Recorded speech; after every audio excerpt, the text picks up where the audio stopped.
Good evening everyone, welcome to my YouTube channel. आज हम पढ़ेंगे प्रोनाउन के बारे में। बेसिकली प्रोनाउन होता है क्या है? प्रोनाउन हम इसे कहते हैं जो स्वरनाम है, इसीलिए हिंदी वर्ड होता है स्वरनाम। Pronoun are a words which are use to replace noun और नाउन ग्रुप्स। जो प्रोनाउन होता है हमारा वो क्या करता है? नाउन के वर्ड्स को रिप्लेस करता है। मतलब स्वरनाम कहते हैं किसे? बेसिकली जो संख्या की विशेषता बताता है उसे हम स्वरनाम कहते हैं। ऐसे ही जो प्रोनाउन है वो क्या करता है? नाउन के ग्रुप को रिप्लेस करता है। Pronoun is a word which is used in place of noun. Pronoun can function as a subject, object or complement in the sentence. जो pronoun है हमारा वो हम कहाँ कहाँ लगा सकते हैं? सब्जेक्ट में, ऑब्जेक्ट में, कंप्लीमेंट में और इन सेंटेंस में। Pronoun are one of the 8 parts of speech. जो pronoun है हमारा वो कितने पार्ट्स में होता है? वो होता है हमारा 8 पार्ट ऑफ स्पीच। पहला है एडजेक्टिव, दूसरा adverb, third conjunction, fourth interjection, 5 noun, 6 preposition, 7 pronoun and verb, 8 होता है deposit the fact that they are classified as a different part of speech to noun. जो नाउन की स्पीच को बता रहा हो। Pronoun are a noun, they always play the role of a noun in a sentence. Pronoun के अंदर जो basically role होता है वो किसका होता है? मेन नाउन का होता है। For example, Suresh is the first choice for the post. He has applied for it twice already. He is a pronoun. जो ही आ गया, शी हो गई, ये क्या है? हमारे प्रोनाउन है। क्या कर रहे हैं? क्योंकि ये किसी की विशेषता बता रहे हैं। जैसे फर्स्ट सेंटेंस दिया हुआ है, Suresh is the first choice of the post. तो फर्स्ट चॉइस क्या है? उसकी विशेषता बता रहे हैं कि उसकी एक फर्स्ट चॉइस है। जैसे कि नेक्स्ट देखिए, in this example it replace that the proper noun Suresh. ये हम इंग्लिश में प्रोनाउन को प्रोनाउन कहते हैं यहाँ तक। उसके बाद हिंदी में नीचे देखिए, प्रोनाउन वह शब्द है जो नाउन या नाउन के ग्रुप को बदलने के लिए उपयोग किया जाता है। प्रोनाउन एक शब्द है जो नाउन के स्थान पर प्रयोग किया जाता है। प्रोनाउन एक वाक्य में एक विषय, वस्तु या पूरक के रूप में कार्य कर सकते हैं। प्रोनाउन भाषण के 8 हिस्से में से एक है।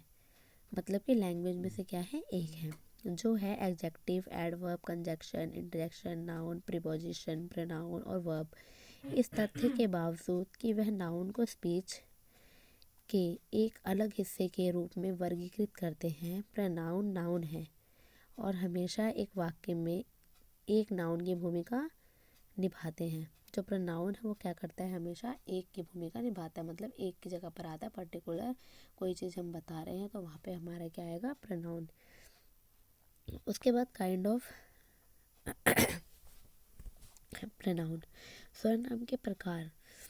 जो काइंड ऑफ प्रोनाउन है उसके टाइप्स कितने होते हैं? अपने हिंदी में पढ़ोगे, पुरुषवाचक, संज्ञावाचक, निश्चयवाचक, अनिश्चयवाचक।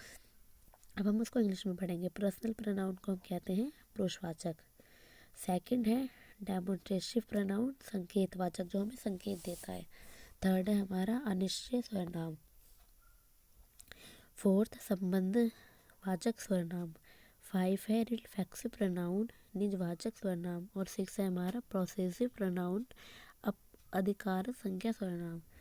7 इंट्रोगेटिव प्रोनाउंस, प्रश्नवाचक संख्या। जहाँ पे इंट्रोगेटिव बात आपको पता ही है, इंग्लिश में हम इंट्रोगेटिव सेंटेंस का यूज़ क्यों करते हैं? क्वेश्चन मार्क के लिए।